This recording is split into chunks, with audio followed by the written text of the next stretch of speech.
Hello दोस्तों, नमस्कार। स्वागत है आपका आपके यूट्यूब चैनल स्टडी विद मित्र सेन में। आज हम बात करने जा रहे हैं यूपी ट्रिपल एस सी पेट में आधुनिक इतिहास से जितने भी टॉपिक दिया हुआ है आधुनिक इतिहास में, जो कि 5 नंबर का है और 5 क्वेश्चन पूछे जाएंगे, उनसे संबंधित मैं 100 महत्वपूर्ण प्रश्न लेकर आया हूँ, जो उन सभी आधुनिक इतिहास से जितने भी आंदोलन हुए हैं और जो भी टॉपिक है उससे संबंधित जितने भी महत्वपूर्ण क्वेश्चन बन रहे हैं मैं उनको लेके आया हूँ। अगर अच्छा लगे तो लाइक करें, शेयर करें और चैनल को सब्सक्राइब ज़रूर करें अगर आप इस तरह का वीडियो और देखना चाहते हैं। तो चलिए शुरू करते हैं। सबसे पहले हम देखते हैं भाग 1, स्वाधीनता आंदोलन के प्रारंभिक वर्ष 1857 से 1915 तक। ये यूपी ट्रिपल एस सी पेट के परीक्षा जो होनी है 6 सितंबर 5 सितंबर को, उसके लिए बहुत ही महत्वपूर्ण है और रिवीजन क्लास रहेगी। चलिए शुरू करते हैं। सबसे पहले प्रश्न है, भारत में प्रथम स्वतंत्रता संग्राम कब हुआ था? 1857 को हुआ था। 1857 की क्रांति का तत्कालीन वायसराय कौन था? Lord Canning. 1857 की क्रांति को किसने भारत का प्रथम स्वतंत्रता संग्राम कहा? वीडी सावरकर ने कहा था। अगला है, 1857 की क्रांति का तत्कालिक कारण क्या था? कारतूसों में गाय सुअर की चर्बी। 1857 की क्रांति का प्रारंभिक वर्ष प्रारंभ कहाँ से हुआ था? मेरठ से। 1857 की क्रांति का नेतृत्व दिल्ली में किसने किया था? बहादुर शाह जफर ने किया था। और 1857 की क्रांति का नेतृत्व कानपुर से नाना साहेब ने किया था। 1857 की क्रांति का नेतृत्व झांसी में रानी लक्ष्मीबाई ने किया था। ये याद रखिए, बहुत इंपॉर्टेंट क्वेश्चन है, बार बार ये क्वेश्चन पूछा जा रहा है परीक्षाओं में। 1857 की क्रांति का नेतृत्व बिहार में किसने किया था? कुंवर सिंह ने किया था। 1857 की क्रांति तात्या टोपे किसके सहयोगी थे? नाना साहेब के थे। 1857 क्रांति में किस महिला को झांसी की रानी कहा गया था? रानी लक्ष्मीबाई को कहा गया था। 1857 क्रांति असफल क्यों हुई? इसका कारण जो था नेतृत्व और समन्वय का अभाव था। 1857 क्रांति के बाद किस अधिनियम से शासन आया था? 1858 का भारत शासन अधिनियम आया था। 1857 की क्रांति के बाद भारत का प्रथम वायसराय कौन बना था? सही उत्तर है लॉर्ड कैनिंग बना था। 1857 क्रांति को अंग्रेजों ने क्या कहा था? सिपाही विद्रोह कहा था।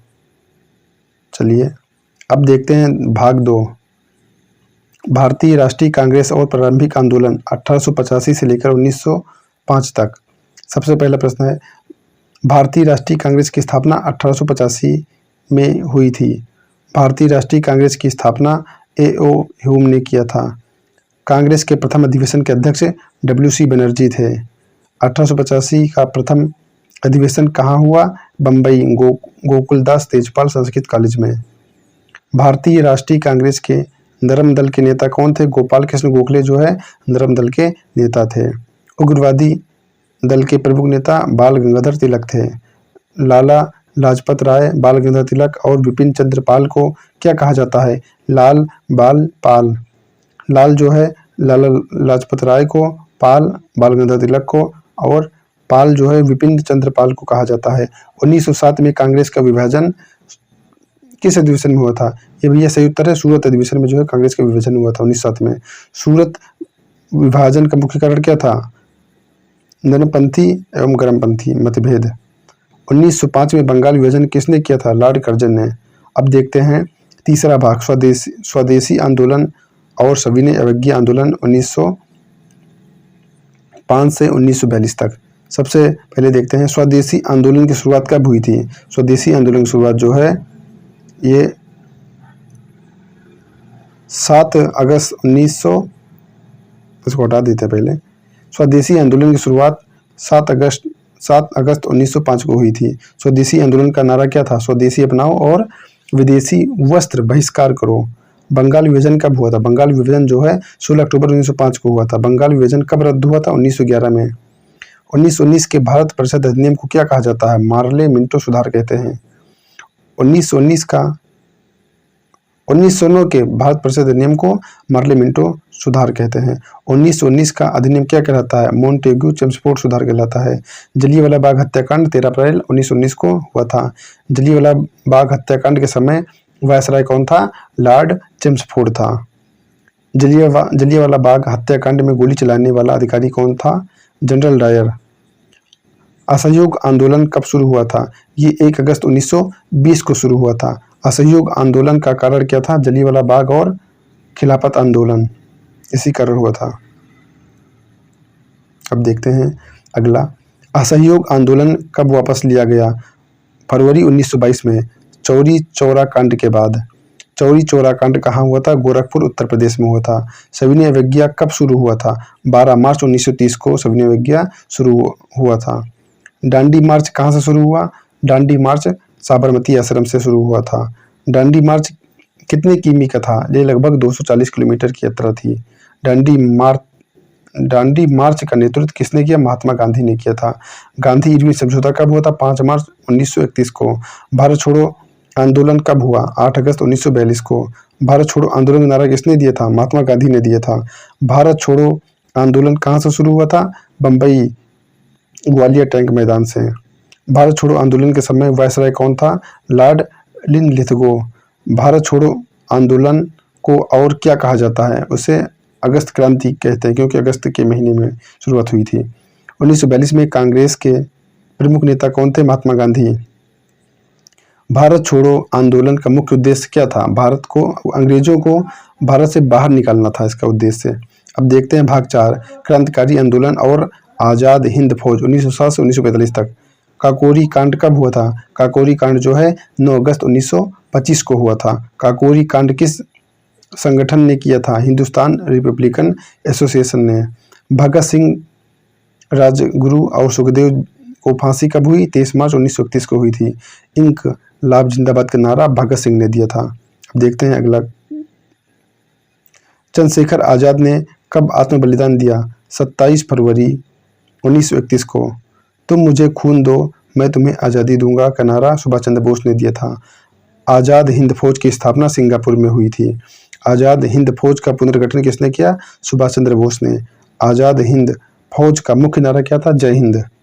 सुभाष चंद्र बोस ने अस्थायी आज़ाद हिंद सरकार कब बनाई? 21 अक्टूबर 1943 को। सुभाष चंद्र बोस को किस नाम से जाना जाता है? नेताजी के नाम से जाना जाता है।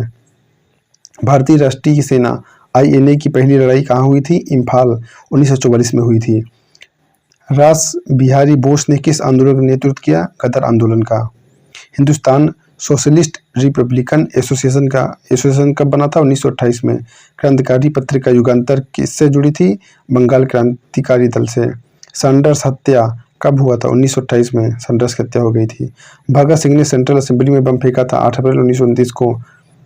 हिंदुस्तान रिपब्लिकन एसोसिएशन की स्थापना हुई 1924 ईस्वी में। काकोरी कांड के समय मुख्य नेता कौन थे? राम प्रसाद बिस्मिल थे।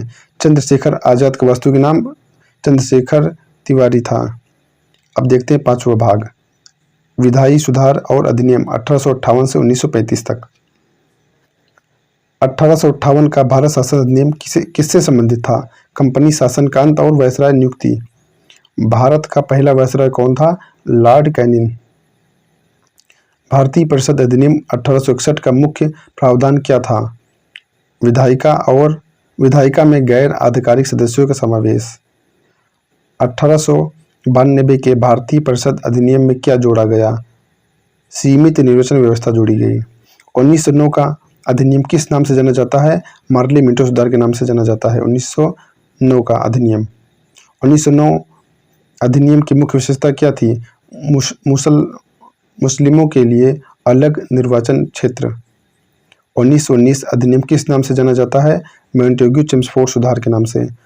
अगला देखते हैं, 1919 अधिनियम की मुख्य विशेषता क्या थी? द्वैध शासन प्रांतों में लागू करना। 1919 अधिनियम के तहत कितने प्रांत में द्वैध शासन लागू हुआ था? 8 प्रांत में।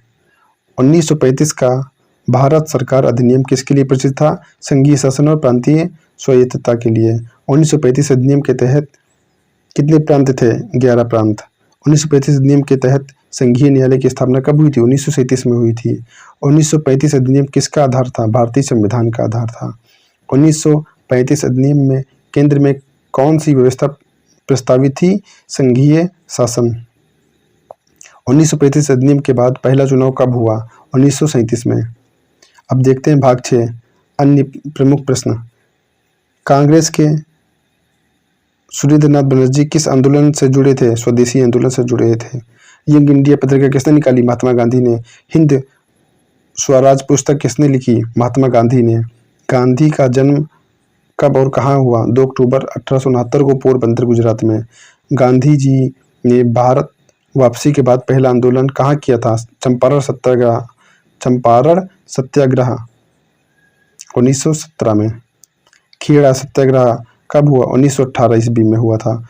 अहमदाबाद मिल हड़ताल कब हुई? 1918 में हुई थी। असहयोग आंदोलन कब वापस लिया गया? 1922 चौरी चौरा कांड के बाद। सैमन कमीशन भारत कब आया? 1928 में आया था। सैमन कमीशन का नारा क्या था? Simon go back. Gandhi Irwin समझौता कब हुआ? 1931 ईस्वी में। प्रथम गोलमेज सम्मेलन कब हुआ? 1930 में। द्वितीय गोलमेज सम्मेलन 1931 में हुआ था। तृतीय गोलमेज सम्मेलन 1932 में। भारत को स्वतंत्रता कब मिली? 15 अगस्त 1947 को। ये रहे आपके 100 बहुत ही महत्वपूर्ण प्रश्न जो यूपी SSSC पेट 2025 के लिए बहुत ही महत्वपूर्ण हैं। उम्मीद है आपको ये वीडियो अच्छा लगा। अगर अच्छा लगा हो तो लाइक करें, शेयर करें। अगर आपका कोई सुझाव हो तो कमेंट ज़रूर करें। धन्यवाद। Thank you.